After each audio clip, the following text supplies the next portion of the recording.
है if the 5-digit number 235xy is divisible by 3, 7 and 11 then what is the value of 3x minus 4y। सो ये हमारा 5 digit का number है, इसमें हमने पता करना है कि x की वैल्यू क्या है और y की वैल्यू क्या है। और ये पूरा नंबर जो है वो 3 से भी डिवाइड हो जाना चाहिए, 7 से भी हो जाना चाहिए डिवाइड और 11 से भी हो जाना चाहिए। सो ऐसे केसेस में आपने सबसे पहले क्या करना होता है, इन तीनों का एलसीएम ले लेना होता है। इन तीनों की जगह कोई भी नंबर हो, उन तीनों 3 हो 4 हो, उन सब का ही एलसीएम ले लेना होता है। सो एलसीएम आएगा इसका, एलसीएम ऑफ 3, 7 एंड 11 क्या आ जाएगा 2, 3, 1।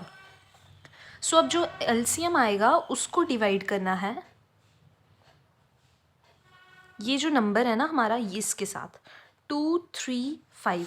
अब यहाँ एक्स वाई नहीं लिखना है, हमने इस नंबर को सबसे छोटा नंबर बनाना है या तो सबसे बड़ा नंबर बनाना है। तो छोटा नंबर सबसे क्या होगा, इसकी जगह हम एक्स की जगह और वाई की जगह भी 0 लगा देना है। तो ये हो गया। अब इसको डिवाइड करना है। सो 2, 3, 1 के डबल में 2, 3, 5 तो नहीं, 1 का आ जाएगा 2, 3, 1। देन यहाँ 4 आएगा और यहाँ 4 ही आएगा, है ना। ये 0, 0। अब देखो 2, 3, 1, 2 का कितना होता है, तो ये बड़ा हो गया। सो अगेन 1 का हम ये ले लेंगे।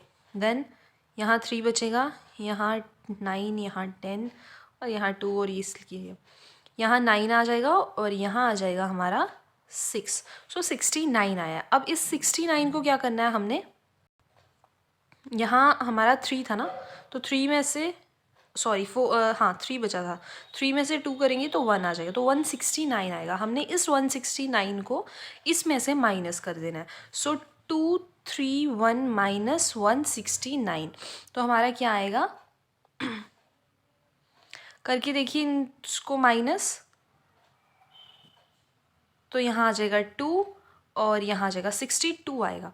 सो ये जो है ना ये हमारी आ गई यहाँ x, और x की वैल्यू आ गई 6 और y की वैल्यू आ गई 2।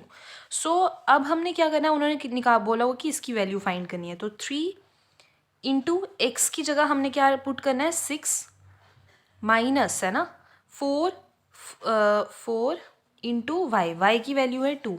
सो करिए 6, 3 का 18 माइनस 8 10। सो हमारा आंसर क्या आ जाएगा 10।